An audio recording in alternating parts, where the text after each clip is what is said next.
All right, welcome back to Wrestling Retold and Relive with Richie Mars. I, of course, am your humble, gracious host, Richie Mars, and thank you for listening to this lovely episode. We are almost to WrestleMonthia, the WrestleMania themed uh, episodes that we're going to have coming out during the couple of weeks. So this is kind of like a sneak preview because our topic today did compete at a WrestleMania, but we'll get into that when we get into that. But I want to introduce my guest. He is a co-host of the Ruthless Talk podcast, Mr. Bryan Thomas. Bryan, how you doing?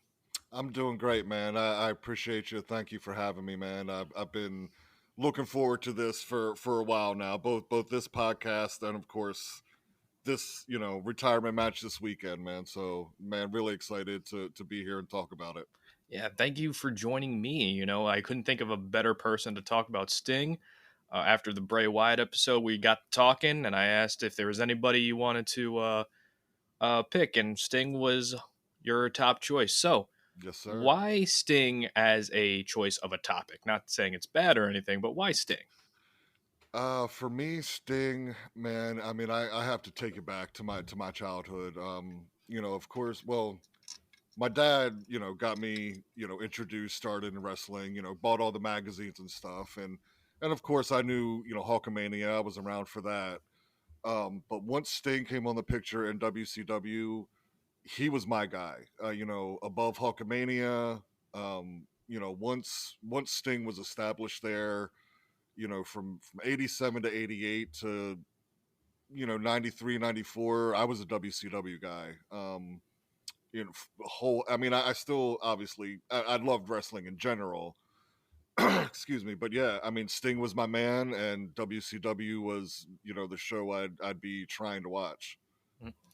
So Sting, when he first came to WCW, he had the Sergeant Pepper jacket, he had the face paint, he had the scorpion down the tights, all these colorful outfits.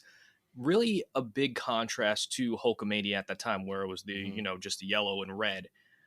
What made Sting so charismatic in your eyes? Oh man, it was I can't. I'd have to describe that era to you. I mean, everything that he did from the spiked flat top, the bright neon colors. I mean, that's unfortunately, I mean, some of them now looking back is some bad fashion choices, but back then, man, oh, that shit was popping. Especially for the kids, man. The more like kind of crazy, bright, loud, you could get, the better almost. And he was a total package, man. Not to take anything away from Lex, but I mean, he had the charisma, he had the look, his wardrobe, he connected with the fans. I mean, he's everything you wanted in a professional wrestler. Yeah, and so much so he was very influential, especially this Sting, hmm because the flat top. John Cena said he got the flat top from Sting, the whole face paint and the colorful outfits. You got Jeff Hardy. Jeff Hardy said Sting was a Yep. huge inspiration of him as well. So Sting connected with a lot of people before arguably his most famous portrayal, which was the Crow version of Sting. But hmm we're hmm still sticking on. I guess they call it Surfer Sting. I'm So not yeah, sure. I guess so. I mean, that's essentially, it was like kind of a California surfer kind of character. I mean, it's not like he ever brought a surfboard or anything, but that was the kind of vibe, Yeah, he generally wasn't speaking. a dynamic dude. You know what I mean? Right, right. Yeah. So, is it because Sting looked so different in WCW the reason why he was attractive to the main audience, or do you think there was a certain charisma, personality that kind of elevated him above everybody else in that WCW era? Man, that's a good question. For me personally, in that time, Sting became the face of WCW, right? And Hogan was still in his, Hulkamania, say your prayers, eat your vitamins, portion of his career. So you had these two ultimate baby faces in each company. I've always thought of, Sting as the Hogan of WCW at that time, Um, and for me personally, I guess it was just one of those things where, like, Hogan had, he was still popular, but it almost like, now another generation was coming up. You know what I mean? Hmm. And Sting stepped into that beautifully. It's one of those things where like, I don't know, right place, right time, right person, right opportunity. I mean, it just his promos, the how much he would get amped, was of course, as a as a 6, 8, 10-year-old boy, I'm bouncing off the rafters myself, and of course, like again, the look that went along with it was just very 80s, very hip, cool, whatever you want to call it. Um, so man, it was just a perfect storm of everything, and I'll probably save this till a little bit later, but I mean, the guy, in my opinion, is almost like a unicorn within the wrestling business as far as his, you know, wrestling can be a very ugly business at times, but Sting's one of those guys that you've never, he's seemingly been good to the boys and the girls in the back. There's no off. He is who he says he is to most of a degree. You know what I mean? Yeah, like the So there was an consummate professional. authenticity of him. Yeah, yeah. Yeah. And he looked like he was very willing to learn the sport. He broke in Mm-hmm. with Jim Hellwig, the Ultimate Mm-hmm. Warrior, as bodybuilder guys. But Yeah. of course, both their careers kind of veered off in different directions. Obviously, with Warrior going more towards the entertainment side, and Sting, he was still that entertainer. But when you have people like Flair, like working with even guys with like Harley Race as a Mm-hmm. manager, Yep. and Dusty just Rhodes. Dusty Rhodes. It's almost like they got this piece of clay and they were able to mold it and shaped it into a competent, overachieving in ring worker for a person with Yeah. the limited experience that he had at that time. And I want to kind of like transition to the Ric Flair portion of Sting's career and how Ric Flair was so instrumental in getting that version of Sting over. So much so that Ric Flair has called Sting one of his favorite opponents, if not Mm-hmm. his favorite opponent of all time. How Yeah. important was Ric Flair to Sting during that time? Man. So let me again try to take you back and try to set the stage for this because still to this day, I mean, it's one of these core childhood memories that are just it's going to be burned there forever. March 27th, 1988. Clash of the Champions, first Clash of the Champions. Th- That's that's where Sting overtook Hogan for me and really solidified my lifelong fandom of wrestling. If I'm being honest, and it's I didn't understand it at the time per se, but of course the companies were still competing and WWE had Mania, and I mean Vince was doing everything he could to block WCW from everything, right? Hmm. So and my household wasn't one where I could get pay-per-view. So I mean I wasn't watching Mania or Starrcade or anything like this. So when they announced Clash of the Champions as just this is just going to be on your cable network, but it's a pay-per-view type card. Um oh man, it was freaking ecstatic, But that match in particular, man, yeah, it was one of those things where you know and this is only for me looking back on it now and reading things where WCW was looking at it as, hey, like we have to compete with WWE somehow, right? They're running WrestleMania tonight, we're putting on Clash of the Champions, we got Flair, who's maybe he wasn't as popular at the time, but as a professional wrestler he was way past Hulk Hogan, Hmm. in my opinion. um and then like you said, you had this enormous group of talent back then at WCW, whether it be Flair or Dusty Rhodes, so many veterans, even Arn Anderson. I'll go even one better, back to before he even came back, Eddie Gilbert. Mm. I know that's a name from the past somebody might not know, but he was a hell of a creative mind in wrestling.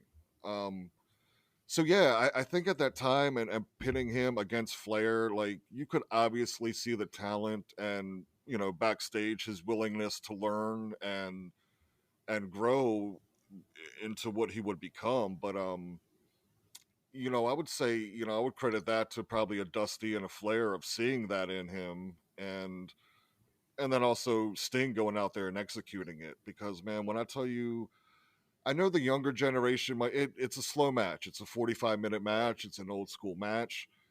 But man, it's masterpiece, man. Like the selling, all of it. It was just beautiful. And and that night in that moment, that show, as an 8-year-old child, that was everything to me. And man, when he lost that match, sorry, I just got this story, and like I said, it's just burnt there. But man, if you go back and watch that match, so they got 4 judges outside the ring, right? 2 of them are uh, wrestling commissioners or something of that nature. Um, one of them is a penthouse playmate, which I had no clue of what that was at the time, and the other one was an actor from the Wonder Years, which was a hit show at the time. So they're having this match, excuse me, and it's a great match, and Sting goes for the Stinger Splash, right? 4 minutes left, and he gets dumped outside of the ring, and I'm 8 years old, and I'm screaming, he's got to get back in the ring, got to get back in, and then so he gets back in, and now we're down to a minute left, and finally Sting fires up, and here we go. I'm like, this is it. He's gonna get it. 30 seconds. He puts the Scorpion Deathlock on. They ring the bell, and I'm ecstatic. I thought he just won. I thought Flair gave up. Only to find out that no, it was just time limit ran out, and the tears that flowed, man. Like I mean, it crushed my world. And then I don't know if I said this out loud at the time, but I can remember thinking it in my head, like a playmate and the guy from the Wonder Years decided that Sting wasn't going to win, and oh man, I was just pissed, But that match, man, it was just that match and that feud. It made Sting, and it continued to allow Flair to be one of the best for another decade to come. And that So it feud, was turning point for sure. yeah, and that feud so much so, Ric Flair uh, gained not only Sting's respect, but Sting gained Rick's respect so much so when Sting got injured around that time that there was plans that Rick and Luger would face off and Luger would beat Flair for the championship, but Flair refused because he Yeah. promised Sting that he would be the one to take the title off of Ric Flair to get his reign started. So he legitimately Yeah. waited for Sting to get fully recovered so they could finally have that moment. Yep. And that really did start the whole long storyline between Sting and Ric Flair that would come on and off Hmm. between years and years, and even companies it went across as well. Right. Right. And one of the more interesting parts of it was the Four Horsemen induction of Sting into the Four Horsemen when they were a babyface group for a short time. Hmm. What was your feeling of Sting being in the Four Horsemen? Was it kind of like a surreal moment because Sting wasn't really much of a faction guy? Did you thought he fit like a glove, or do you think it was kind of awkward for that time? For me, and I only go back to just I can remember how I felt in the moment. It was a little awkward. It- just because at the time, I was still, obviously learning the wrestling business, and to a degree, as an 8-year-old, I thought some of this was still real. Mhm. Um, so yeah, and considering that I mean, I think it only really lasted like 2 months, 2.5 months, or something like that. If it had lasted longer and maybe they, developed more of a story, I think maybe it could have been better. But just the fact that it was kind of awkward to begin with, and then it didn't last long, so it just kind of fades away from memory, if that Mhm. makes sense. But yeah, I didn't. I didn't really. uh, I don't want to say not enjoy him in the Four Horsemen, but no, I don't think it really fit that well. And once that all comes to the end, Sting topples Ric Flair and the Four Horsemen. Sting's having this run. He had opponents like Vader, Cactus Jack, Mhm. but one of the most infamous opponents that Sting ever had was the Black Scorpion. The man from Yeah, Sting's past, and there's a lot of lore that goes into the Black Scorpion, and right. people either like it like it's so bad it's good, or people like the mystery aspect of it, because the who done it trope in wrestling can work. It can. But Sure, when sure. the payoff is either underwhelming or just a weird plot twist, like the it's me Austin, like everyone quotes it all the time, but at I did it for The Rock. yeah, I did it for the Rock, just because there's a plot twist in there doesn't necessarily make it good. Right. What were your thoughts on the Black Scorpion, who was revealed to be Ric Flair, but Al Perez was the one who was portraying it, but Ole Anderson was doing the voice of it? It was just like a very It was a weird. cluster. It Yeah. was a chimera of different things that were trying to make something interesting, but kind of fell flat on its face. Yeah, man, I remember at this time, like at first I was all I guess, yeah, what ruined it for me was the fact that it ended up being Ric Flair. But in the lead up to that, again, especially being an 8, 9 year old kid, 10-year-old kid, like, yeah, I was definitely intrigued by it. But it did start to get confusing when like, like I said, even as a small child, like you could see where like they would show different clips. Like at one point, like there was like many different people putting on the costume, right, in house shows or whatever. So you would get these pictures, and they'd be different body types, and so it's not making sense. Um, I think for me, I guess what ruined it the most is the fact that you have Ric Flair here, great wrestler, legendary, whatever.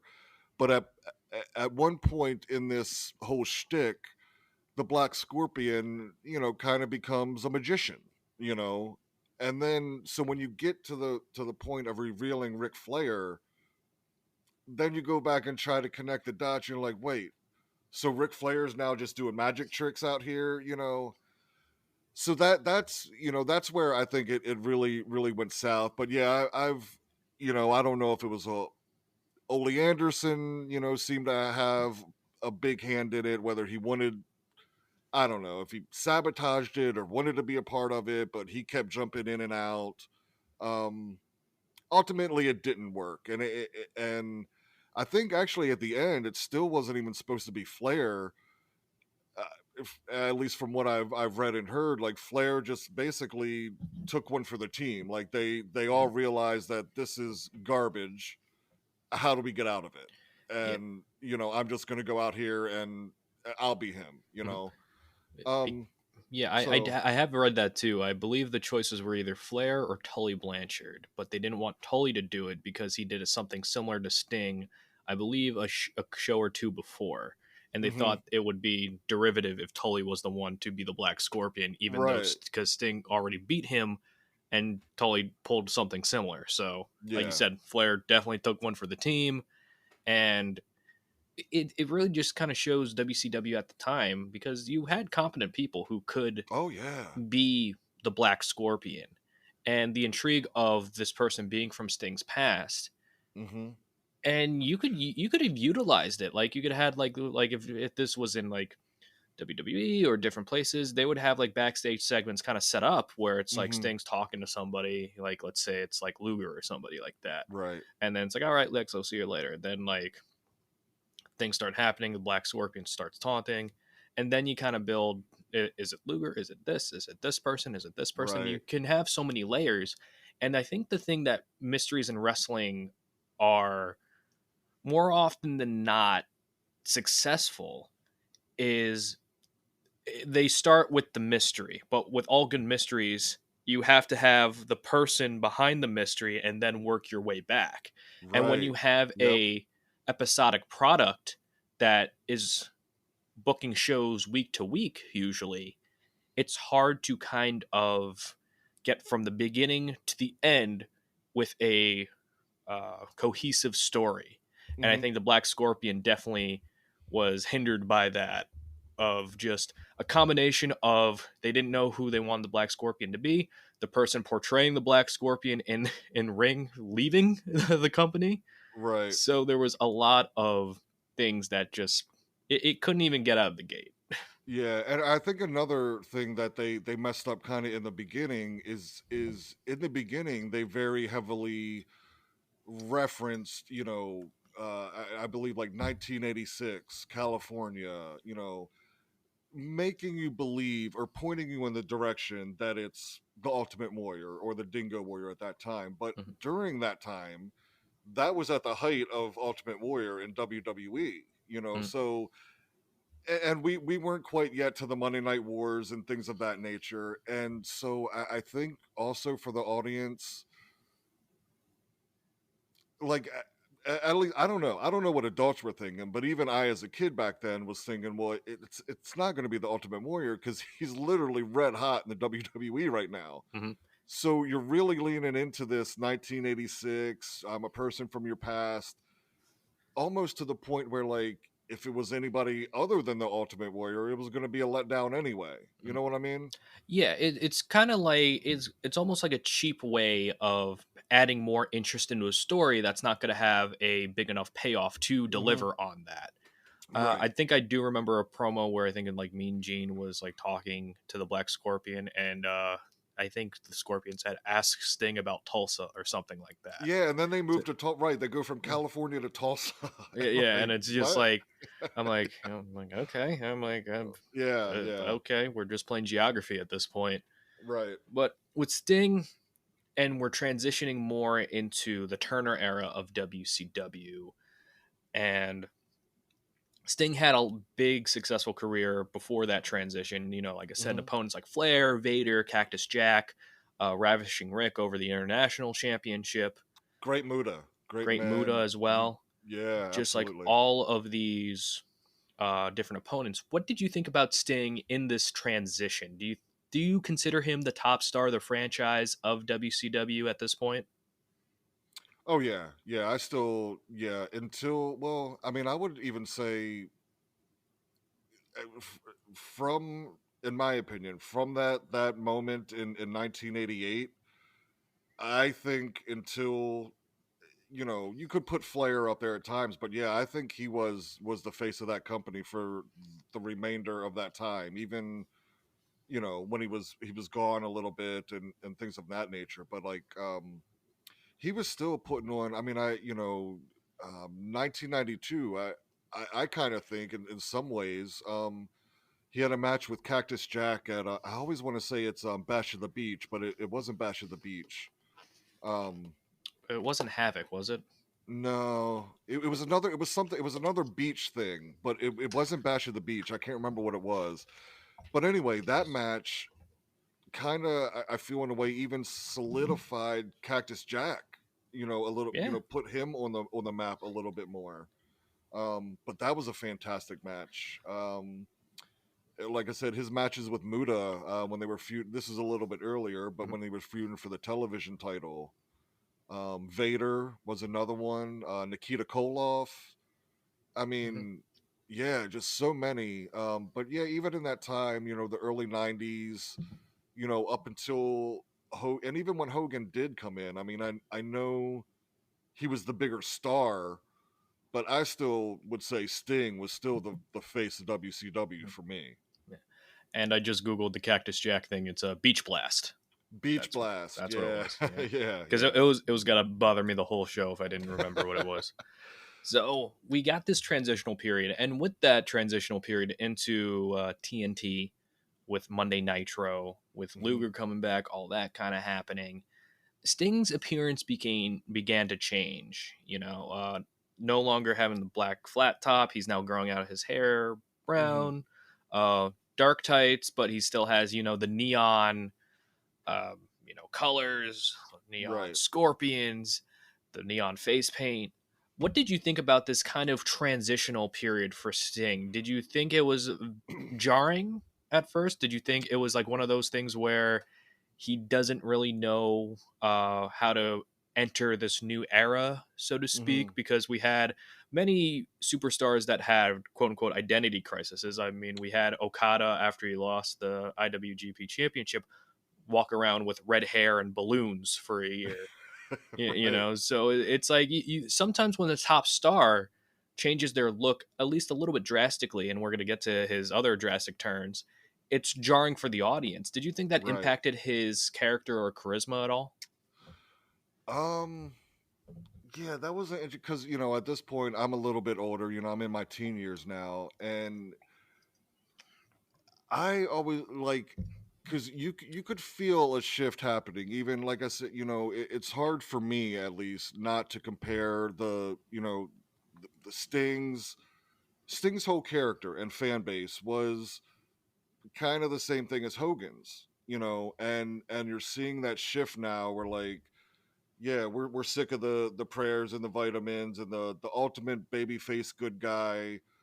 Um, so yeah, for me it was weird. Like, I mean, I just didn't know where he was gonna go. That kind of again, him being my guy. At this point you had Hogan and Savage and shit everybody from WWE over in WCW now. And yeah, you can't do the same surfer gimmick, super baby face playing, hugging babies.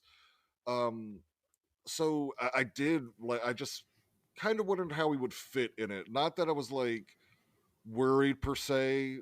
And even I was growing out of the surfer gimmick, so I was kind of ready for a change at that point too. Um, but what happened, I didn't see that coming, and that was just beautiful. Yeah, let's talk about that too, because this is when the NWO starts coming in. Scott Hall, Kevin Nash, and Hulk Hogan would be the third member. But the original third Mhm. member, if Hogan didn't accept, was going to be Sting. Yeah. So the foundation was already sort of laid for that transition. How would you think Sting would have been as the leader of the NWO? Oh, that man. I go back and I still, when you play the what if game, like what if it was Sting instead of Hogan, and then none of that ever happened. At the time, it was hard because I was such a fan of Nash and Hall too, right? The Outsiders, right? Huge fan. Um, so on the one hand, I was, oh man, if Sting joined them, that'd be pretty cool. But at the same time, I did want Sting to remain the WCW guy. You know what I mean? Mhm. Um, so I think they made the right choice in that, and of course, I mean, for what it was, I mean, NWO, and I mean that blew up, and um, I think the right choice was made in the fact that while Sting was WCW's babyface, Hogan was a global entity at that point, and the ultimate babyface. So having him come out there and make that turn, I think, was far more impactful than if it had been Sting in that spot, as far as the wrestling business as a whole. Mhm. Um, so yeah, I mean, I'm glad it worked out the way that it did, but and that whole time frame where like Sting's kind of there, he's kind of not, Luger and who else, I don't know, maybe a DDP or Savage, like they're questioning his loyalty, and the way they did it back at that time was, I mean, they did it pretty good where they left a lot of things kind of vague. You didn't like, you felt that Sting was still WCW and leaning that way, but you weren't quite sure. Mhm. um so yeah, man, that was just a great time in wrestling as a whole. But that whole period, I think they did it pretty well. I really have no complaints coming out of that. And let's talk about that whole character transition with Sting. And with Sting during this time, he was being accused of joining the NWO because the NWO Hmm. hired their own NWO Sting, which he famously called. So much Right. so that he looked like the actual Sting at that time. That when WWE released a Sting DVD, they actually had a picture of fake Sting as real Sting, and they had Hmm. to edit it in post. So there are a Yeah. couple copies of the DVD with like people that have fake Sting in that Hmm. cover of the DVD. And I think they probably did that too, the NWO with the fake Sting, kind of the same thing with the Black Scorpion. I think at least in the beginning there was a few different people playing it. Mhm. Because I would notice sometimes like, yeah, that actually does look like Sting, and then other Mhm. times it'd be like, oh, it's so obvious, you know. Yeah. I guess they finally did settle on one guy, but Yeah, I believe his name is Jeff Farmer, I think his name is. I Yeah. couldn't even tell you. He had a good career in Japan. I do remember Oh, that. right on, Like right on. as like NWO Sting. He brought it to Japan. He Oh, made a lot of really, money. really? Yeah. Yeah, he made a lot of Oh money shit! for it. So Good for him, man. yeah. So let's reach this apex of the transition of Sting into the Hmm. Crow Sting.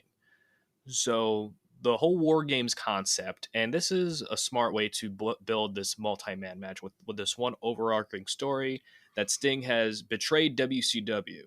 Right. You had Luger, which I thought this was a pretty funny setup where he was listening to Sting's voice come from a limousine, and then the fake Sting attacks, and then the Mm. announcers are like, "Oh, that's the real Sting. He's attacking Luger," and then Luger is like, "I'm gonna go get Sting and sort this out. Like, I'm gonna come. I know where he's at because we're such good friends. Things like that." And Right. then Sting is like, "You gotta believe me. Like, I didn't do this, you know." And then the self doubt. So the War Games match happens. You know, it's Luger, Flair, Anderson against the NWO with Hall, Nash, Hogan, and fake Sting, and then the real Sting comes out, clears house of the NWO, and then yells in Luger's face, saying, "Is that enough for you?" And then shoots him the bird, leaves the cage. Team NWO still wins, and Sting Hmm. cuts a promo, and it's like a real life kind of promo, like what people would be if their loyalty was questioned. Like Absolutely. people would cut a similar promo of being like, "Look, it's like if our friendship is real, then you didn't need to even think twice about if I'm on your side or not." Hmm. But WCW portrayed this angle beautifully at this point of making fans a little hint of doubt in Yep. the mind of the wrestling fan to be like, what if Sting did turn on WCW? And Sting even cut in that promo saying, look, if you're with me, enjoy the ride. Like, I'm with you. If you're not with me, or if you had like down, that goes from the wrestlers, the announcers, everybody, then screw you. And then he Yep. left. And then that's the transformation to Crow Sting, which was an idea that Scott Hall actually had Yeah. for Yep. Mr. Rest in peace, Sting. Scott Hall. Yeah. Yeah. A very underrated creative mind as well, Scott Hall. Absolutely. Yeah. Really creative. Mhm. Now, when we finally get this promo and this explanation of Sting, are you a fan of this change of Sting kind of going rogue at this point?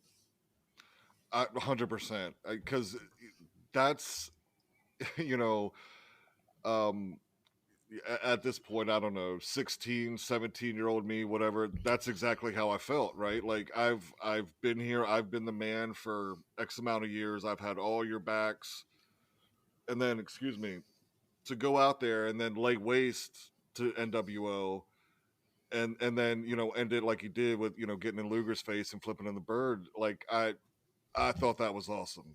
And yeah, in the promo afterwards, wherever whatever Sting was doing, that's where I was going.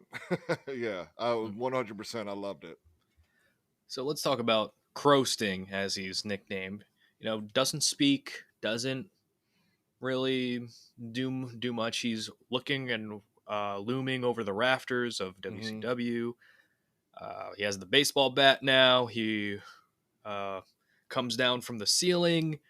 He's just this ominous figure, kind of like the conscience of WCW at that time, and all Right. that Yep. is good, all that is bad. That is what Crow Sting is. He's this ultimate good guy hero, and they build this story for a year with him being the one to face Hulk Hogan eventually, Hmm. and him deciding that he's WCW. was a pretty epic moment because you think he's going to join NWO, then he takes the bat and he starts wailing on everybody. Where to the point, it's kind of like Sting is the only person to take that championship off of Hulk Hogan. Right. And ironically, we're in a situation today where there is a person that there seems to be only one person to take the championship off Roman Reigns, but that's a story for another day. Yeah. Right. So with Sting and him being built up to be the guy to take the title off Hogan, but he's not even competing in a match. Right. Can this be pulled off today? No. I was gonna say the same thing. Like it's there's because he didn't even speak Mhm, for I think it was 12 months. mhm. You know, he would come down from the rafters from time to time. You know, take people out. He did not say a word for 12 months, and they built this story. Yeah, in today's world, no. I mean, I just don't think because even back then for me, I mean, at the point you're getting to 12 months and there's so much anticipation, like even back then, I mean, that's a little long for him not to even speak. You know what I mean? Um, so yeah, I don't think in today's world culture, it just if all you're doing, I mean, you would have to do a lot more than just having him stand in the rafters and not like if he's not at least cutting promos or something, people are going to lose interest. I think I don't think it could really work in today's landscape. But back then, it was for doing nothing, for not saying anything. It was so damn good. It really was. And all the credit to the world to Sting because before, when he had this boisterous personality, you know, the surfer Sting, the high energy personality that was so charismatic, doing a 180, being the Yeah. silent, Hmm. looming figure, not saying a word to a different part of charisma that he has. And not a lot of people can have that charisma with not saying anything. It's all Right. about presence, it's all about the uniqueness of Hmm. Sting. And that's exactly what he brought to the table. So much so that it built up to Starrcade 97 with Hulk Hogan and Sting. And a lot of people say this is where WCW died. I'm not sure It about is. that. That's my Like feeling. like Yeah. creatively, it is definitely the biggest blunder in my opinion because you built everything for a year and Hogan versus Sting, it was 1, 2, 3, supposed to be a fast count. So Hogan would screw over Sting. Brett would then say, "We're not doing this again," in tribute to the Montreal Screwjob, where Sting would Right. finally get the win. So the behind the scenes story of this is I'm taking this from Nick Patrick, who was on the Chris Van Vliet podcast, Hmm. telling his story about it. So he enters the building, he goes to Bischoff for the finish, and Bischoff says it's going to be 1, 2, 3, normal count. Right. Hogan goes to Nick Patrick saying it's going to be 1, 2, 3, nice and slow, brother. Sting then goes to him and says it's going to be 1, 2, 3, fast count. That's pretty much what it's going to be. So a lot of different Yeah. cooks in the kitchen right now. Patrick's in a bad spot here. Mhm. And he's nervous that he's going to get fired in there. Sure, sure. And the story goes that Bischoff and Hogan didn't think Sting prepared enough. He didn't get a tan. He wasn't in ring shape. He wasn't working out. Like, the thing is, I understand if he's not presentable, and he's not, and you're going to make him a world champion. Like, I Hmm. understand, like, where you're coming from. If that's the case, why give him the moment anyway? Right. Because if you think he's really not ready for it, then you just don't put Then the you got to push championship the on him. match back or You know, whatever. Yeah. and it's just like it's not like Sting didn't choose not to wrestle for a year either. That was a creative Right. choice. And you had this creative plan. Like, all right, we're gonna start and stop here. We're fulfilling everything. Like, imagine like the Harry Potter series, and then Harry's facing Voldemort, and the ending is Voldemort just punches Harry in the face, Right. and then like Harry is like down for the count, And then Yeah. I'm like, oh, I thought this was about wizards and stuff. Why isn't anybody casting a spell? It's kind of like the Yeah. same thing here. It's like, why are we changing something that seems so cut and dry? This is the ultimate climax, Right. and you just kind of blow it up. You screw it up over some pettiness over this person's doesn't seem to be He didn't have presentable. a tan. Yeah, he didn't have a tan. Like, and the thing is, Sting was wearing a different attire too. He was wearing the Right, he was wearing body. a whole So singlet. yeah, Yeah. and Right. I guess that was the turnoff, maybe. And apparently they were also upset that Sting wasn't creatively available to give his idea for the Hmm. match. So that I was don't buy another that. that was like another thing that Bischoff said. So with Yeah. all that being said, if you were in the Eric Bischoff position, build this story in the year, and even though Sting isn't in, I guess, the right frame of mind or in the right body shape, do you still go forward with the plan of Sting winning over Hogan with the Brett finish as well? Ooh, that man, that's a loaded question. Because in my opinion, this for me is kind of when WCW died. Like I mean, I still watch for like the next year or so, I would guess. But I mean, like you said, man, you had this year long story, and it was great. I mean, it was, at the time, this is the height of Monday Night Wars. I mean, this is, and honestly, in my just for my opinion, Sting and that whole story really was the only thing keeping me tuned into WCW at that point over WWE. Mm, But they were still, neck and neck, right? And to have that story and man, the way that ended, I get what they were trying to do with the Brett and the screw job and whatever, but no, the only way this match should have ended is Sting winning clean. Like mm, I no agree. slow fast count, no whatever. Like that is for him to win clean. Um and then to make it worse, I believe it was the very next night, if not the next week's Nitro, they did the same shit again. Like Mm, the same like botched ending, so to do it two nights in a row, um man, that's I mean I obviously, as an outside person looking in, I think that's 100% Hogan and his pettiness and whatever, but yeah, that was way so the wrong call there. Like mhm, um and yeah, that or at least it's not where it died. That was definitely the beginning and the end for mhm. WCW for me. Yeah, Yeah. that was definitely the first nail in Yeah, the yeah. coffin. Yep. And going into after Starrcade '97 and going to the rest of the WCW, it seems like Sting's career kind of blends into one. And Yeah. he's not really the primary focus. Like, he still wins the championship sometimes. They try to turn him heel. The crowd refused that. I feel Yep. like every time they would try to turn Sting heel, no matter what company, people aren't going to boo Sting.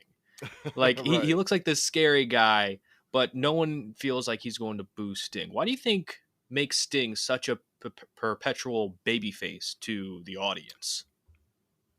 That's a good question, man. I mean, I would have to chalk it up to at least some manner or something within him. Like I said, that there's, you know, you never really hear, a bad story about backstage Sting or out in the public. Like, I mean, I think he's just genuinely a good human being that has that it factor that just allows him to connect with people in a way. Um, but yeah, whether it's been Surfer Sting or Crow Sting or whatever, like it, you're not going to boo him. You're right. He just has that it about him. It's something that I don't have. I can't explain it, but you know it when you see it. It's that unspeakable charisma, like we were saying Yeah, before. exactly, Like exactly. Like Jeff Hardy has it. Right. Yep. Like you just like Darby has it. Darby has it. Yep. Like this different kind of charisma that Mm-hmm. kind of exudes off the person, that it's like you're just instantly like attracted to what they're doing. Yeah, yeah. And like they have all the pieces together, and they're lucky that they do have it. It's almost like a natural ability, like how Randy Orton is natural in the ring, like everything he Mm-hmm. does Mm-hmm. is 1000% smooth. It's the same thing with this charisma, that these guys have. Yeah, I was gonna say it's part of, maybe I don't know if he's taking or has taken like acting classes. I know some wrestlers do, but we'll get into another character here where like Mhm, in each of his character, he's become that character. You know mhm, what I mean? Much like an Undertaker or whatever. And when you really, I think for wrestlers, when they really believe and become that character, it makes it so much easier for that mhm. charisma and that just natural energy to just transfer, to the fans. One character change that always scratched my head when it came to Sting was the NW Wolfpack Sting, because at this time, 98, the NWO split into two factions, NWO Hollywood Mhm. and NWO Wolfpack. And watching at this time, did you feel like this is kind of like, all right, we're dragging out this NWO thing long enough, and Sting choosing to be a part of any NWO faction was almost like a jumping the shark moment for Yeah. WCW fans, akin to maybe even Austin shaking hands with Vince McMahon at WrestleMania Right, yeah. 17. Do you Right. think, is that like an apropos comparison? And if not, do you have like another one about like Sting joining this hated faction that he was at war with less than a year ago? Right. It's very similar. Yeah, you're definitely hitting the nail on the head there. I just, for me at that time, like, again, this is getting to where like now I'm starting to like it's hard to watch WCW because nothing makes sense, right? Um, so while at the time when they created the Wolfpack NWO, initially I was kind of all about it, right? Because they were the more like the cooler, the hip ones, whatever, and this is like prior to Sting joining, just Mhm. the whole red and black. Um, but then once I mean, there is not many. I name one person, and I know there is one person because maybe it was DDP. Like, who didn't join the NWO? You know what I mean? Yeah. It just became this thing where like I don't even know, like everybody's in the NWO. Mhm. Um, so that was just, I no, I don't feel like it really hit. I guess I understand why they did it at the time. But man, now looking back on it and seeing like, you know, I'm sorry, like Sting's character and Kevin Nash's character, they don't exactly um portray like street cred, if anybody had it, it was Conan. I mean, that was legit. But other than that, looking back on it too, it's just like, oh, that's a little cringy. But at the time, they were cool, the cooler of the two NWOs. Mhm. So it was kind of one of those things is like, well, if he's gonna join, I guess I'm glad he joined the red and black and not the black and white. That's kind of how I felt about it. Um, but yeah, during this time, it was just too much NWO with everybody being in it and sporadic storylines that it just made it difficult to watch. It did. So it's not too much NWO, so it wasn't too sweet. Not at the end there. No, no, sir. No, sir. Yeah, let's talk about the end of WCW as we know it. Again, the final Nitro, which was Hmm. requested by Vince himself. He wanted Flair versus Sting as the main event. Right. That happens. And seemingly after the AOL Time Warner merger, after all those contracts ended and lapsed, everybody went to WWE, whether it was Flair, Nash, Hogan, Hall. Hmm. Everybody went to WWE except for Sting. And apparently there are a couple of reasons for that. Mm-hmm. So one of the first ones was during the Rock Booker T feud, where Rock went to Booker T and in a promo said, "And who in the blue hell are you?" Right. And While that he was the WCW champion, correct, coming over. Right. yeah. So that put trepidation on Sting's part of Mm-hmm. joining WWE. There was a rumored match at WrestleMania 18, I believe, against Kurt Angle, which is why Kurt Angle's WrestleMania match against Kane seemed very out of nowhere. Mm-hmm. And Mm-hmm. I fun fact, I asked Kurt Angle this question on the podcast of was there any idea of going past WrestleMania with Kane? And he said, "What did you think?" And I was like, "All right." I'm like, "Okay, Kurt, I see you. All right." So years and years go by with not a hint of Sting in the wrestling business. He seemingly quietly retired until TNA Wrestling came a calling and Sting joined TNA. Mm-hmm. Now, I know you weren't really watching wrestling during this time or TNA during this time, but did you hear about Sting going to this TNA company? And if so, did that pique your interest in viewing wrestling at that time? Oh, for sure. Yeah. It definitely. Yeah, I heard about it, and it definitely piqued my interest. And I checked it out from time to time. I just at the time I wasn't watching on a weekly basis, and I mean, shit. Look, hindsight being 2020, and of course, at the time, I mean, yeah, I would have loved to see him in WWE, but he for sure did the right thing for him. Mhm. Absolutely.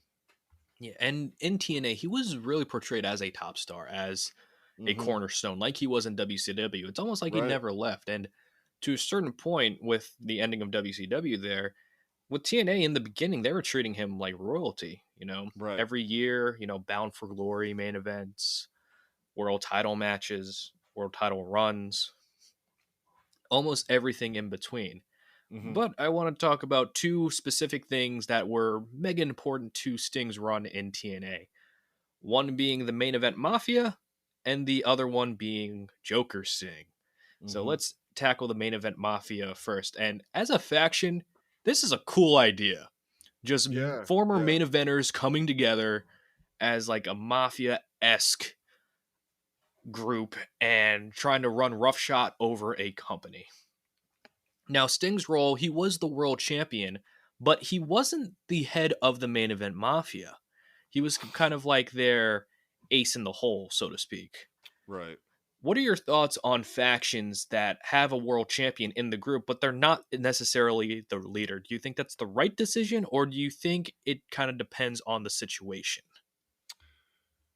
I would say generally speaking, I don't think it works necessarily unless you're.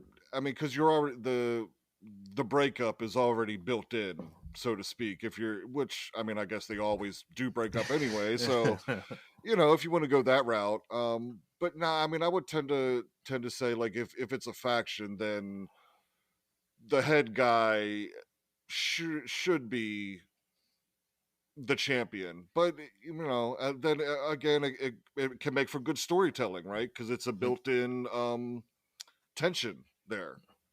Mhm. So, and with the like I said, I've gone back and watched clips and things. I've really got into the Joker part of it. The main event Mafia. I mean, yeah, cool concept. All the guys in there were legit. Although Scott Steiner, I just never. I don't know.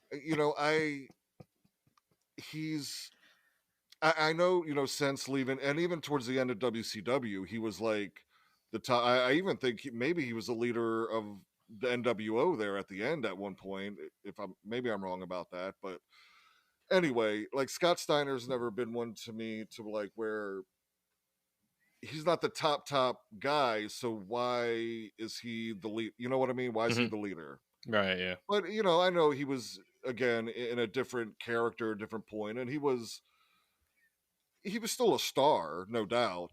But yeah, if there's a faction and somebody else is holding the belt, I mean, if you want to go the storytelling route, you could go, make some really good stuff out of there. But I don't think it generally works.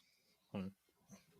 So after the main event Mafia, Hulk Hogan comes in, and people aren't necessarily happy about it. Not Sting's definitely not happy about it because he's warning everybody Rightfully so. in Impact Wrestling at the time, or TNA Wrestling, that hey, these guys destroyed a company once. Why are we letting it do it again? Which is, I guess, art imitating life, if you want to take it that Right. far a little bit. Yeah. Yeah. So Sting grabs Nash and D'Angelo Dinero, who is Elijah Burke in WWE, and they're like the heels at this point, warning people like, "Hey, don't trust these guys." And then at Hmm. the end of Bound for Glory, turns out we shouldn't have trusted these guys. And then the Immortal faction of Hulk Hogan, Jeff Hardy, Bischoff, Abyss, Jarrett, all these guys, super bad evil group, NWO esque 2.0, Hmm. and Sting is now saying, "Well, I told you so," and he leaves. Has a world title reign. Has that match with Jeff Hardy at Victory Road. We ain't going to talk about that. Yeah. Unfortunately, Yeah. Yeah. it's unfortunate. You could hear it a little bit Totally. more about Bischoff's side of it in our archives about our Jeff Hardy episode. Yeah. It's one of those things that was a Shouldn't very have happened. yeah, Yeah. Yeah. it was Should have terrible never been on position, TV. Yeah. position to put Sting in, and we're gonna get Yep. to a lot of this about Sting and him being in these compromising positions. But anyway, the whole power struggle has gone to Sting's head that he finally snaps and becomes Joker Sting. Now, this character is controversial. I love Joker Sting. I don't care who knows it. He is far, far and away one of the most entertaining things TNA's ever done. And Sting fully committed to the bit. This is right around the time Heath Hmm. Ledger's Joker was in mainstream popularity. And Sting just nailed it. What were your thoughts on Joker Sting, and how did that, in your opinion, impact Sting's legacy? Man, so again, I'm so glad I'm doing this podcast because it's I didn't see any of this really in real time. I went back and watched, the whole evolution of this Joker Sting, and man, I'm sorry I missed it, man. It was really really good, man.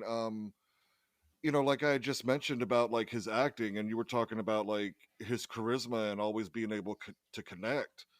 Like if you go back and watch that, even down to like the shape of his mouth that he's putting his lips in is so committed to the character that it just works flawlessly in my opinion.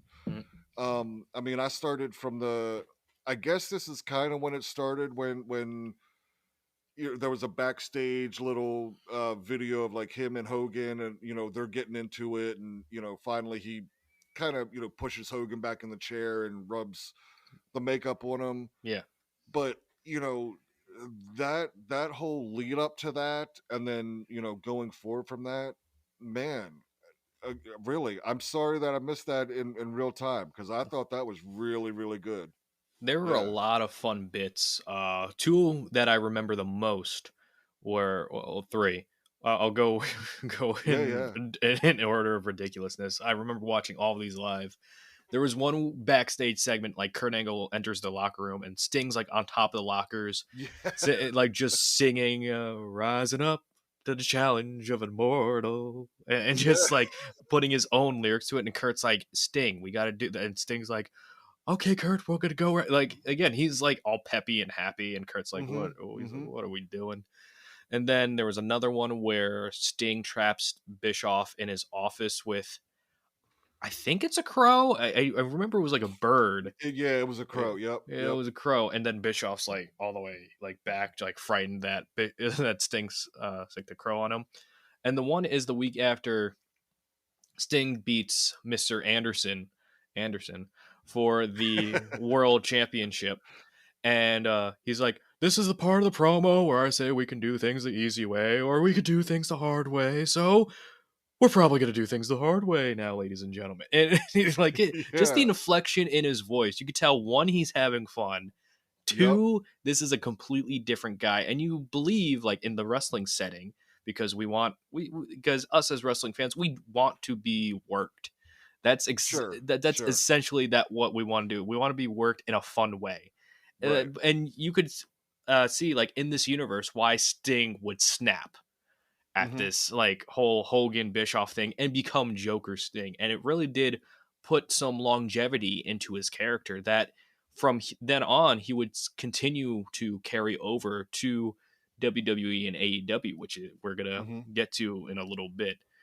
So where would you rank Joker Sting when we have Surfer Sting, Crow Sting, and Wolfpack Sting so far? Man, that's tough. I guess I got to split it into different categories. I mean, if you're talking about just character work or you know his character, shit, I might put Joker number one, honestly. Mm, But it's for overall like my fandom. mhm, It it, it wound up being the Crow Sting. Um, and then it's so hard. It's because the Surfer Sting's what I fell in love with, but it was like mhm. a you know that's a childhood like Nostalgia. a nostalgia you know kind of thing. But I mean for character, the Joker, yeah, that's. I was, you know, in all honesty, again, we're talking about wrestlers, not really traditionally trained actors. Mhm, But I thought he pulled that off beautifully, man. I mean, it was it was really good. mhm, But yeah, I would say still for me, just because of the errors, I'd put Crow Sting, Surfer Sting, Joker Sting. But still, Joker Sting was the best character, you know, as far as how he lived it, you mhm. know. Yeah. So that was pretty much the Sting's last big thing, other than the Hulk Hogan match at Bound for Glory, which turned out to be one of Hulk Hogan's last. It's his last televised match, Right. at least. But Sting leaves TNA Wrestling in 2014. Then he shows up in Comic Con for WWE revealing his action figure. Hmm. And then there was a And the commercial 2K of, game. yeah, Yeah. the commercial with everyone, like the orchestra playing Sting's theme, Hmm. which was really cool and well done. Yeah. So you knew something was coming from this. And then eventually Sting debuts in Survivor Series 2014, helping Team Cena defeat Team Authority, kickstarting Sting versus Triple H at WrestleMania. What did you think about Sting's debut here? I thought their debut was pretty good. You know, maybe that's just me, you know, marking out for Sting finally being in WWE. And we'll get into it here. I don't. I mean, I get him coming in there and immediately going after Authority because, I mean, he's both in WCW and in TNA. I mean, it kind of that storyline has kind of followed him a little bit. Um, but you know what was sitting right in front of their, you know, right on a silver platter for him. That I Right. mean, come on. Um, but yeah, I mean, all in all, you know, I loved his debut. I was excited to see him, and it was one of those things where like, you know, I felt enough time had passed and bygones could be bygones and shit, you own the other company, but you know, that they were actually, you know, I mean, it's one of those things where like it shouldn't have shocked me, but it still somewhat did how it all played out because I mean, he, you know, they did the same thing to Dusty and Flair in the early 90s. You know, why would Sting be any different other than maybe a time's passed and you've grown up? Mhm, But that didn't happen. But initially, yeah, man, I was I thought it was awesome. You know, finally, you know, he's there and he can still go. You know, he's still got mhm. some years left in him. So absolutely, I was ecstatic about it. Well, you made reference to it, so we might as well talk about it here. The Sting versus Undertaker dream match that has plagued the minds of wrestling fans for ages and It will ages. forever. Yep, and that is my like that's the legitimate definition of a dream match. I hate when people say, "Oh, it's my dream match," but there's still a possibility of it happening. No, the Right, right. purpose of a dream match is that it's only It going to can't be happen. it Yeah. can't happen and it's only in your dreams. But this was the closest part that we got to that Sting Undertaker dream match. And Sting wanted it too. Sting really wanted Hmm. this match. He was he requested that Undertaker was like the number one on the list about him and Taker at Mania. And what was then reported back to Sting, Triple H relayed to Sting that Taker was busy that WrestleMania with Bray, and then Sting's next choice was Triple H, and Triple H got the go ahead to start the feud with this. Mm-hmm. If that was indeed what happened, do you think Triple H is a suitable, I don't want to say replacement, but a suitable first opponent for Sting for his first match in WWE? Or could you think of somebody at the time that might have been a better fit? Man, I'd have to. Hmm. I don't know. Can you name me? I'm trying to think of like who was on the roster back then. You had Cena, you had Cena, Ambrose, of you had course. Rollins, you had Orton, you had Bryan was there, Dolph, Luke Harper. Yeah, I Uh, mean, as far as star power at the mhm, time, probably not. If I'm mhm, being honest, I mean, obviously they went into a program with Seth.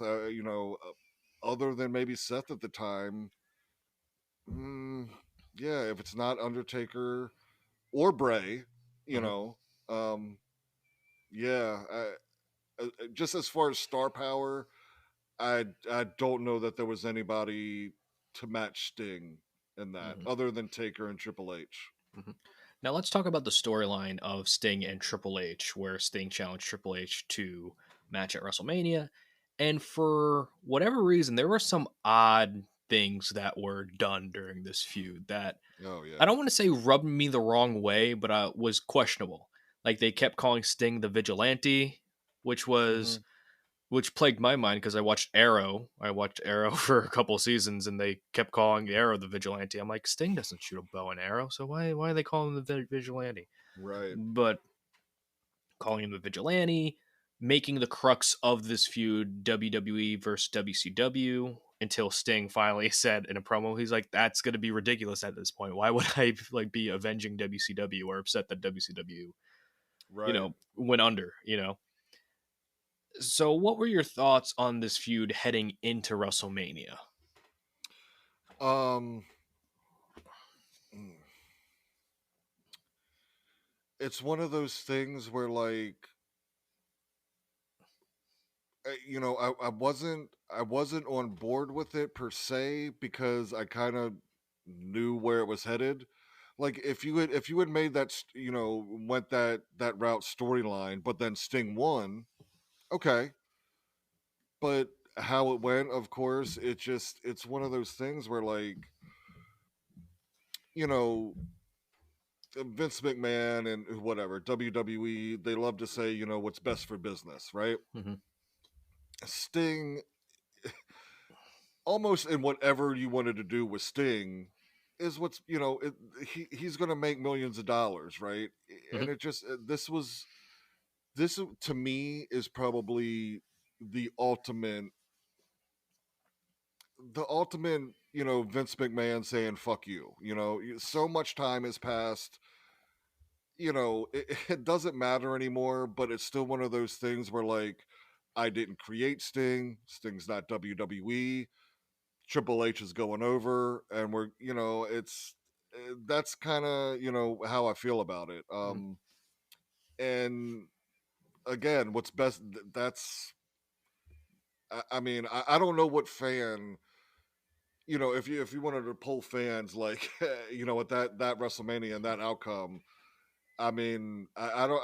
You're going to be hard pressed to find a fan that said, "Oh yeah, that was the right outcome. That was the right call." Like that. Yeah. Yeah.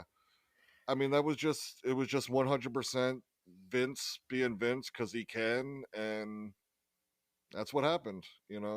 No, I, I'm not I I gonna. really don't think Yeah, there was much more to it than that. It's just yeah. So Vince being that I'm not petty. gonna. I'm not gonna argue that Sting should like you sing. Obviously, like for me, for everybody, should have went over. Hmm. But I'm gonna give a couple, like a little bit of a context to why Triple H went over. Yeah, yeah. So apparently, this was the plan. This was uh, from WWE's Untold series that's on Hmm. Peacock. So the Triple H Sting match happened, and originally The Rock versus Triple H was penciled in for WrestleMania 32 beforehand. So the decision was made to make Triple H go over to Sting, or go over on Sting, to build Triple H up for that next WrestleMania match. Because if you remember in WrestleMania 31, they had that segment with Ronda Rousey and The Rock and Triple H Yep. and Yep. Stephanie.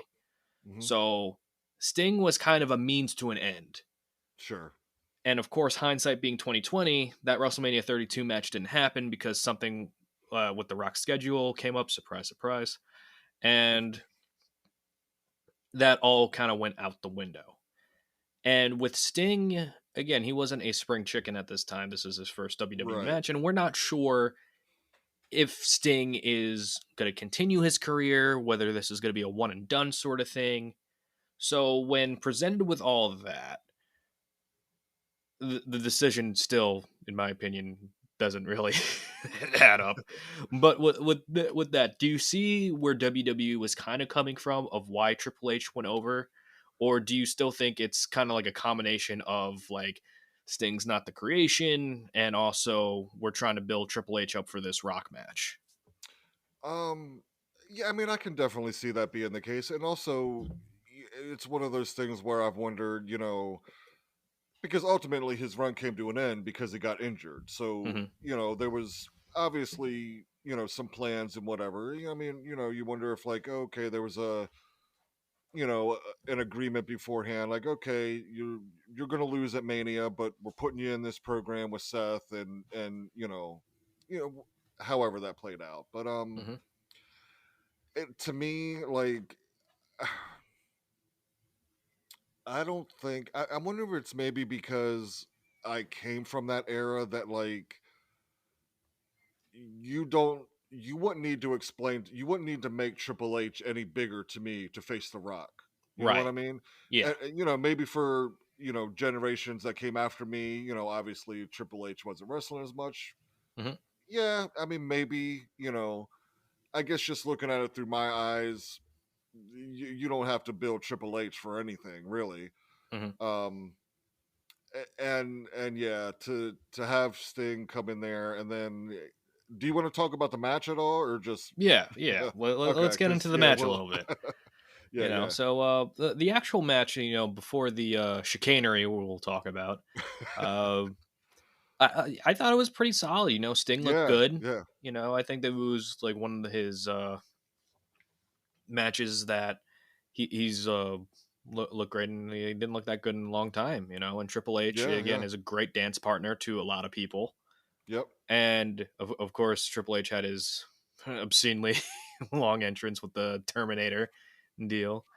yeah, And Triple H and Sting, they performed really well. And then you had DX run in, and then you yep. had the NWO in, and those two are definitely like factions, like two sides of the same coin.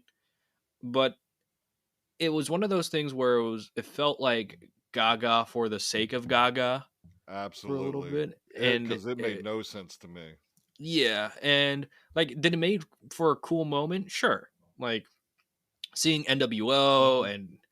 and DX there. I think Sean Waltman might have been conflicted of how he was feeling during that moment, but Yeah. he's like, hey, I'm gonna win either way. The only spot that I did like during that whole NWO and DX thing was Shawn Michaels running when Sting had the Scorpion on, and then Shawn Michaels just super kicked Sting. Hmm. And then, Hmm. like in my mind when I was watching with a couple buddies. I'm just like, oh man, now I want a Sting Shawn Michaels match. And Yeah. Right. I Yeah. got really Yeah. deflated. Yeah. What were your thoughts on the whole like run-ins of DX and NWO? So, like you said, I mean, I was enjoying the match. It was pretty good for what it was. To me, again, I'm always gonna lean in more to the story, and does the story make sense? Above the, like you say, the Gaga moments, which it Mhm. was. I mean, it was sure, it's a spectacle to see all those guys out there at the same time.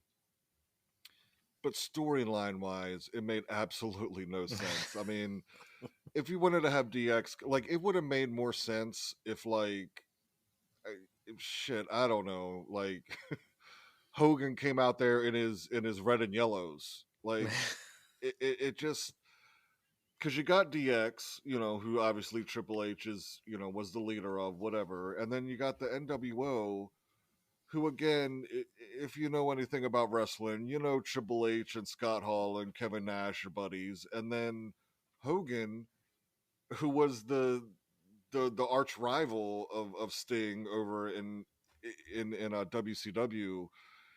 It just didn't fit. It was just like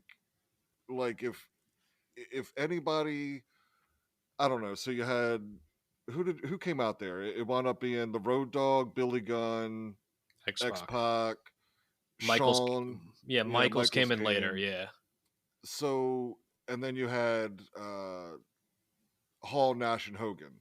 hmm So like 7 of those 8 guys are really with Triple H. You know what I mean? yeah. So it was weird to me. It wasn't.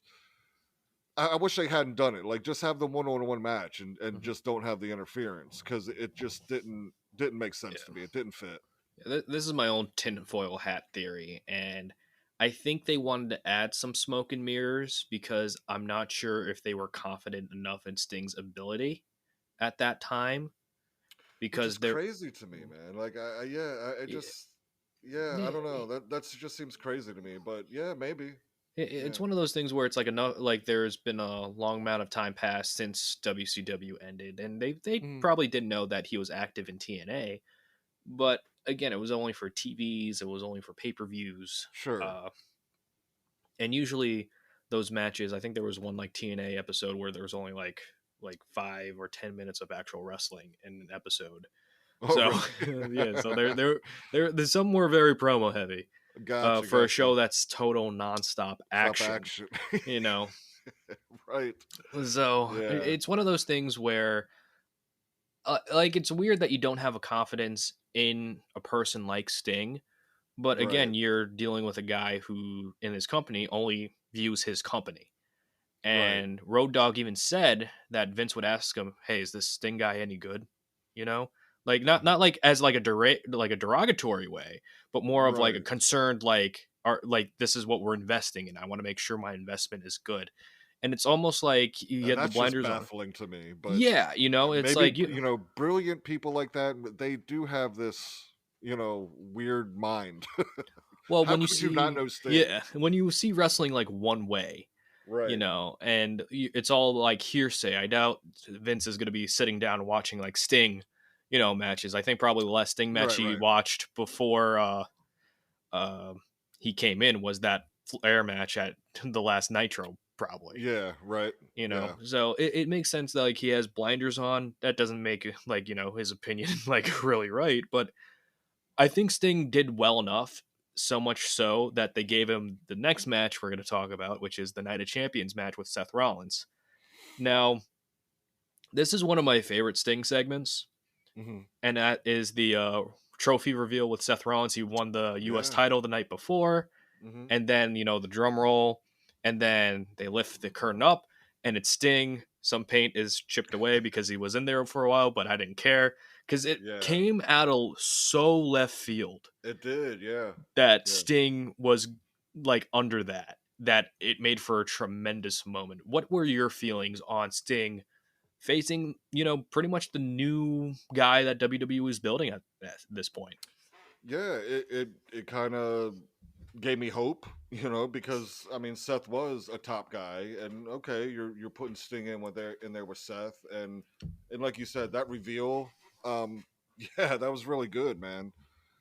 So yeah, I was excited about it, looking forward to it. I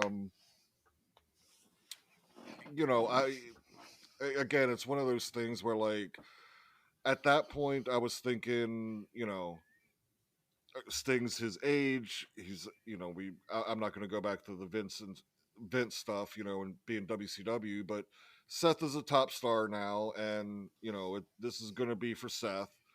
But I thought it was great that it was still going to be in a top spot, Hmm in the company having matches like that. So yeah, I was looking forward to it, Yeah, so especially coming let's off the huge letdown of Mania. Yeah, and this was a great, like, I guess, redemption storyline because we even Right. saw like a little bit of Joker Sting when he pushed Seth Rollins' trophy Hmm. into a dumpster truck, Yeah, yeah, and yep. we were seeing that playful side of Sting, and just kind Yep. of like an overall like best hits of Sting in this WWE storyline. So we'll fast forward to the match, and before everything went down that went down, I really liked it. I Hmm. really enjoyed this match. I felt like it was they were kind of giving Sting not like an out, but it's like you had John Cena wrestle Seth Rollins in a great pay-per-view match, the match before, and then you have Sting come out immediately after. Hmm. Did you think that was the right way to do this sort of gimmick of Seth Rollins defending the championship, both the US and the WWE in the same night? Um, I guess it depends on which way you look at it. I mean, for Seth, yeah, sure, because it made him, or kind of gave him, or not gave him, added to his what he is today. I mean, he's a workhorse. He's one of the best in the business. So for to go out there and have to defend two titles is I think if the company puts you in a spot like that, they have a lot of trust in you, and he earned it, and that's great. Mm. But for again, I don't think I really felt any way about it with Sting per se. As kind of the built-in reason, or kind of softening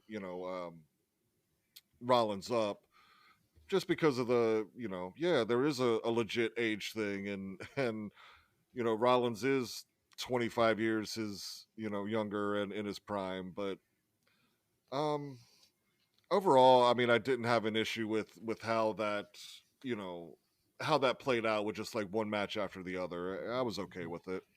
Yeah, I think it all worked out for the best, like match order wise. But then we get to the scary part of the match where it's the Hmm. buckle bomb spot where Sting hits back. I believe Seth hit two buckle bombs on Sting. And it Yeah. was that second one that kind of took him out, and then you could see him kind of like crumple to the mat. And then me watching live, I'm watching on my laptop in college, Hmm. and I'm just looking at it. I'm like, oh, something's off here. Yeah. Like, then Sting finally stood up. He regained feeling, and they went right to the finish. And I thought it was actually a pretty clever finish. Like, even though Hmm. like Hmm. like some people might say roll ups are cheap, but I'm like, roll ups like depending on how they're used. Like my most Right. hated thing is like the music cue distraction roll up, and then most powerful move in the business, pal. Yeah, man. Can't kick out Um, of that, man. yeah, but Seth kind of turning through the Scorpion and then finally toppling over Sting for Yeah. that roll up. I thought it worked out fine. But this was Sting's last WWE match, Hmm. and I think that really did hurt not only Sting like mentally, but also hurt his portrayal in WWE's eyes. And that's kind of like an unfair position to go in, Hmm. but I don't know. It's just kind of seems like they gave Sting the Hall of Fame later that year, Yeah. and where he announced his retirement, which we're not going to get into because he hasn't retired yet. Right. But what were your thoughts on this ending to Sting's WWE career? Unfortunate. Um, you know, I always wonder, because I've gone back and watched the match, and they're perfect. Like and even Sting said, like this is not putting any shade on Seth. I don't think he did that intentionally, or he's a dangerous wrestler by any stretch of the imagination. But I just wonder what happened, like in the moments of the match, because so he hits the first buckle bomb, and something is wrong in Hmm. the first one. Um, I just don't know why they went. Why did because you assume they're communicating with each other, and Hmm. obviously Seth can see something's wrong. The ref can see something's wrong. I just wonder what happened in that moment of why they decided to do it again. You So know. we do actually have an answer to that. Oh, So okay, yeah, yeah, yeah. WWE released another Untold, about Sting and Seth Rollins' last match, like together, Okay, and yeah, they they I missed this, man. I gotta check it they out. they they break down like everything that goes wrong in that match, Hmm. and I believe Sting said to Seth, "It's like okay." The ref's like, "Are you fine?" And Sting's like, "Yeah, yeah. Let's keep going. Let's keep going with it." Right. And because it's that wrestler mentality. It's like I'm all right. Yeah, Let's shake it off. right. And all that happened. And this was during the time where Seth Rollins was gaining a reputation of being reckless because I believe the month before he kneed John Cena in the face and Oh, that broke his exploded nose. his nose. Oh, yeah, yeah, So all yeah. that happened. And for Sting to come out and say, look, it's not his fault. Like, I don't have any ill will towards it. Hmm. It's fine. It just really shows the character that Sting has, Yeah, and yeah, just like the genuineness of just like not putting blame on somebody. He's like, no, we're yeah. performers. We know the risks that are being taken. This is how it's done. And again, it was a very deflating end because we wanted Sting in WWE for a very long time. And it Hmm. just kind of seemed like we were just about to scratch the surface on what he could do with this current crop of WWE talent. Yeah. And it's just unfortunate that it got cut way too short.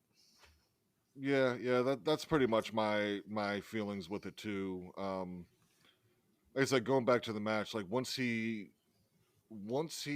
I think they, Seth threw him into the ropes and he was going to go for like a clothesline or something, Oh and yeah, he just collapsed. Like that that's was when I knew it was heartbreaking. like, yeah, this isn't good. Yeah. And yeah, like I said, even going back to the Mania match, like maybe I don't know what they had in the plans, but like, okay, you're losing at Mania, but we got this for you. And you're right, I because the whole time, even when he first, announced that he was coming over or coming in, like at least maybe I was naive, but I always assumed like, okay, he's going to be here for a couple years. Hmm. This wasn't a one off or whatever. Um, and yeah, just to end like just how the whole thing happened, just with his Mania match and then the injury and just having, you know, all this time had passed where he could have been there. And not blaming his, and that's no shade on Sting. Hmm.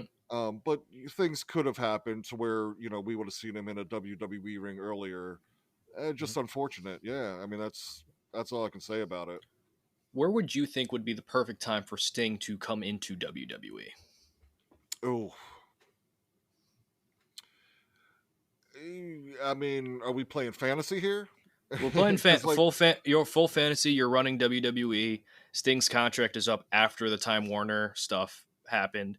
What year do okay, you so bring him we're in? letting that go because I was gonna say like all things being equal, and if Vince wasn't Vince, I mean I would have loved to just okay he bought WCW, everybody's coming over here, and Mm-hmm. we're gonna treat them fairly and like the stars that they are, or at least give them that respect and not Right. go out of your way to bury them. Um, I mean that's all. I mean that's the best case scenario, but again, I think for Sting, um, he uh, he was ultimately right.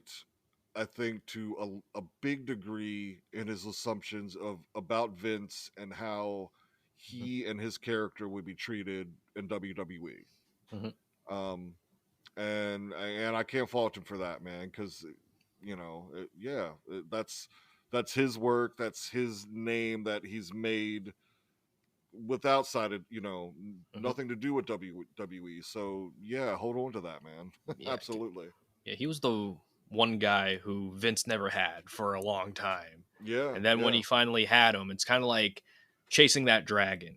You know what I Hmm. mean? It's always trying to complete the collection, and then he had the Yeah, collection, yeah. and then it's kind of like, all right, I had my DX versus NWO thing, even though Hmm. Sting was an NW. It's a little finicky, but Yeah, it just kind of seemed like, at least in Vince's mind, like the Sting book was closed.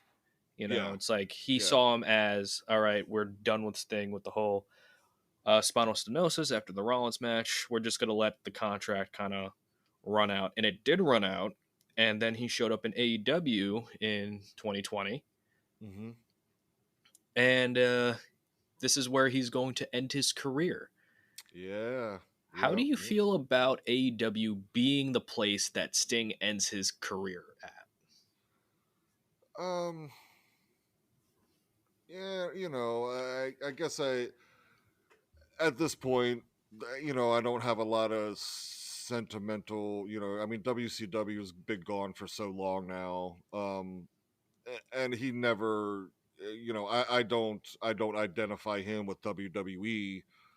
So might as well be AW. And I'm sure we'll get into it here, but I mean, at least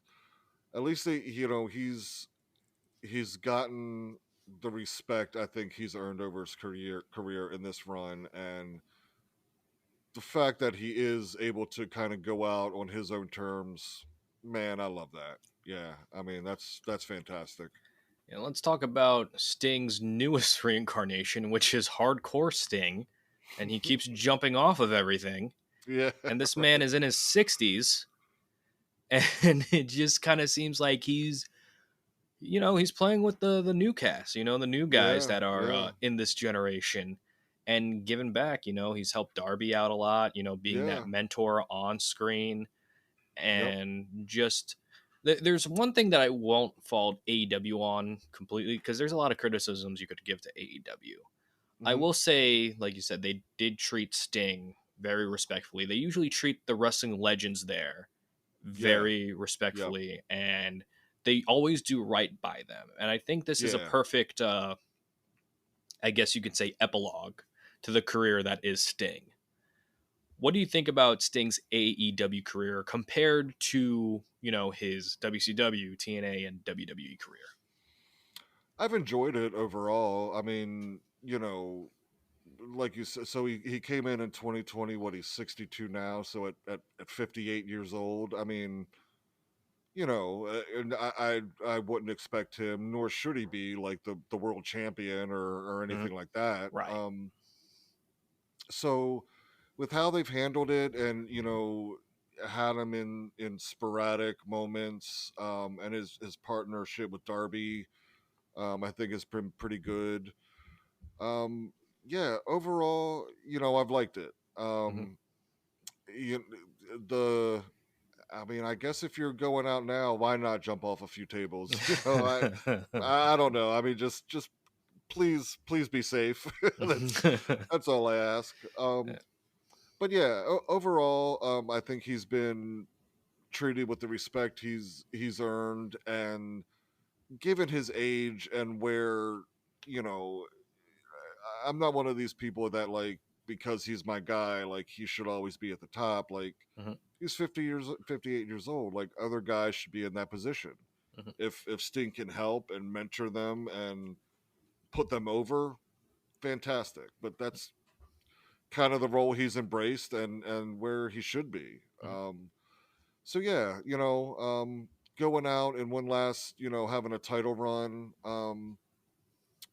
Yeah, I'm looking forward to it, man. It'll be bittersweet for sure. Because I'm still going to be that 8-year old kid in March, 1988.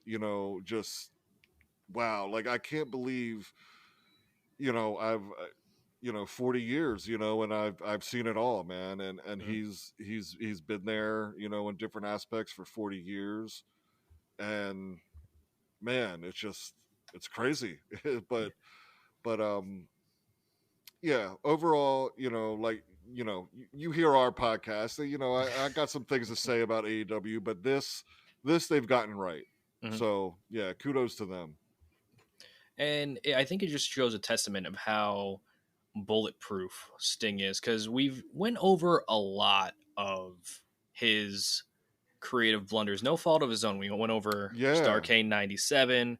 We went over the Black Scorpion. We went over the Jeff Hardy match. We went over the Triple H match. And again, he seems to be doing okay. When normally, like, storylines like that would, like, end a career. sure. Like, Yeah, he yeah. recovers, and he just nose to the ground, just keeps doing his thing. He knows what he can do and just does it to perfection. And I think Mm-hmm. that's what Sting is going to be most like known for, is that his constant professionalism and constant drive to just be the ultimate company guy. Because if you Yeah. see any time he's in like a company, even WWE, when they had him do like the advertisements for like video games and commercials and this and that, he was like 100% company guy. Absolutely. Yep. AEW 100% company guy, WCW 100% company guy, TNA company guy. Mm-hmm. And one final question, and it might be a little tricky because this is more subjective than anything. Yeah. Yeah. You always get the Mount Rushmore question, you know what I mean, which is my least favorite because it's just like so hard to narrow it down. But usually Mount Rushmores are usually some combination of Hogan, Flair, Austin, Rock, Yeah. or you throw Taker in there, you throw Shawn in there. Do you think Sting deserves to be among those top names? And if he does, and why do you think his name isn't brought up more in that conversation? I for sure think he does. I don't know if I mentioned this in the beginning, but personally, he's my number two. Hmm. Stone Cold, then Sting. Um, I think he probably doesn't get mentioned enough, honestly, because he was a WCW guy, not a WWE. And Hmm. now you could say, well, Flair's in there. Flair became a pop icon. Flair is transcended, much like Hogan. He's transcended wrestling. Ric Flair's in rap songs. Yeah, exactly, right. Um, but yeah, I would think like the probably the WWE WCW plays a part in it at least. Um, Other than that, because I mean, when you start talking about Hogan, Flair, Undertaker, Stone Cold, Rock, I mean, we're splitting hairs at this point, and then it just, I think, kind of comes down to your personal preference of Hmm. who you connected with more, or whatever. It's one of those things where, like, or you could say it's somebody like, I mean, Hogan changed the business. Hmm. I can't say that Sting did that per se. So yeah, it's one of those things where it's very subjective. But he, no doubt, and if you go around, I have no doubt, if you ask wrestlers, Hmm. you know, who is in the top five or the top whatever, uh, they'll be mentioning Sting. Yeah. I think, yeah, Yeah. Like you said, Hogan changed the business. I think Sting influenced the business yeah, just yeah, with, not just character work, not just appearance wise, but, professionally too, and how to carry yourself within a company, yeah, even if the company is in disarray, because we've seen him do that in two different companies that were in yeah. disarray and still be a constant professional about it. I Now, think. Sorry, just I think go ahead.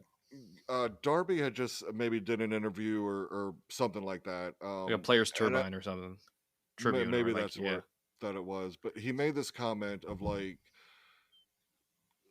something to the I'm paraphrasing, but something to the effect of like, you have these heroes in life, and you meet your heroes and you're disappointed. Hmm. We're all human, and maybe they're not who they really think. They're not who we think they were. Hmm. But he said, Sting is that guy. You have that chance to meet your hero, and he's everything you thought they'd be. And I Hmm. think that's Sting. To again just speak into his professionalism, who he is throughout the wrestling industry. He's again. I hope I don't have to eat my words in 20 years, but he seems like a good human being, right? He's not just a dirtbag trying to get a paycheck and whatever. He's a good person. So yeah. Yep. Final question. If you were to show somebody new to wrestling one Sting match this is to encapsulate, this is what Sting is to wrestling, and this is what's going to get you hooked, what match would that be and why? Man, I mean, for me, I guess personally, always go back to that 1990 or 1988 match with Flair at Clash of Champions. That for a lot of reasons, personally, which I haven't got into, and I won't. It left a mark on me. So it's hard for me to not pick that match, but I mean, the matches with Great Muta. Mm-hmm. If you want to see, somewhat of a little like a faster paced match, as I know that's just kind of the era we're in. Mm-hmm. That's a faster paced match. But any of those, well, actually, if you want to check out a Muta and Sting match, watch it in New Japan, not Mm-hmm. WCW. Um, but yeah, I mean, I guess gun to my head, I have to go 1988, March 27th. That match with Flair. Um, yeah, that's the match. My match I would choose is Kurt Angle and Sting at TNA Bound for Glory 2007. Okay, who are they Um, fighting? Oh, uh, them against each other, yeah, or yeah, them? yeah, Oh, yeah. okay, Them okay. against each other. I Yeah, thought yeah. you were saying they were tagging. Okay, No, gotcha. no, yeah. And it showed like Kurt had like probably the best gear, which was his Olympic gear, but it's like there were like flames at the bottom of the singlet, Yeah, and I like vaguely remember those. in Yeah. that match, I believe that was the match where Kurt goes to hit like the spot was Kurt's gonna hit Sting with the baseball bat, and Sting's supposed to catch it. Hmm. Like the bat just goes like right right past the hands, and Sting just like takes a baseball shot to the like baseball Oh bat shot to the man. head and like Yeah. no sells it, and I'm just like, oh, that is sick. Right. Yeah, Yeah. I'm Yeah. just No like, oh doubt. god, this guy is a beast. But and it's also a testament to him where like, again, there's so many opponents you name with classic matches, whether it be Flair or Muta, Cactus Jack or Vader. Um, but he could do it all in the ring. Like, I Hmm. mean, he could fight a smaller guy, a bigger guy. He could go fast. He could go slow. I mean, back then nobody was really a high flyer, but he could go up to the top rope, do some things. I mean, Versatile. there was nothing he couldn't do in the ring. Mhm. All right, fantastic career. Sting has probably had a very lovely retirement. We're recording this before Revolution. uh Can't wait to support him in his next chapter in life outside the Absolutely. ring. Bryan, thank you so much for joining me. Please plug your stuff. Where can we find you? Where can we listen to you? Floor is yours. Yes, I'm going to give a shout out to my I'd say co-host, but really this is his brainchild. So he's the host, James Porcelli. But you can check us out at ruthless_talk on Apple, Spotify, YouTube. Check us out. What's the one I'm forgetting? Instagram, ruthless_talk. So I'm totally botching that. Let me try that one more time. Ruthless_talk at Apple, Spotify, YouTube, all of it. That's our social media. So definitely check us out. And Richie, man, I've loved listening to your podcast and your stuff as well. And thank you so much for having me on to talk about one of my favorite wrestlers, man. It's been a blast. No problem. Thank you for joining me. It's always good to have somebody's perspective of Sting's entirety of his career from here till now and seeing different perspectives because you obviously went through his early years, his WCW years. Hmm. I went through his later years in TNA and Impact, and we both suffered through his WWE run. And Yeah, yeah. we're finally seeing him conclude it in AEW at the Turner Network, where his career began. So, Yeah, and it's man, I gotta say this too. mhm, I'm partly heartbroken because I'm here in North Carolina. I'm in Charlotte, mhm. and man, I mean Greensboro is like 2.5, 3 hours away. I've been playing, man. I'm getting tickets. I'm come hell or high water. I'm getting tickets, but like what's his name says, I got kids, man. I got bills and family, and man, I wish I could be there, but it's the first pay per view I'm buying, in whether it be AEW, WWE. I haven't bought a pay per view in 15, 20 years, man. But I'm buying this one for sure. All right. Great. Sting probably did great in this match. He's a animal now. And Right, right. Can't wait to see what he has in stores for us. Maybe we'll get a Sting podcast. I would like to hear what he has to say. Yeah, you know, I Sting, if mean, Sting, if why you're not? listening, I know a couple of guys who would love to have you on. So, Absolutely. so that's gonna do it for this episode of Wrestling Retold and Relive with Richie Mars. You can follow us on the Twitter at Retold Richie, on the Instagram and the TikTok at Retold Richie Mars. You can listen to the show on Spotify, Apple Podcasts, Google Podcast, TTFN. Ta-ta for now, and we will see you later.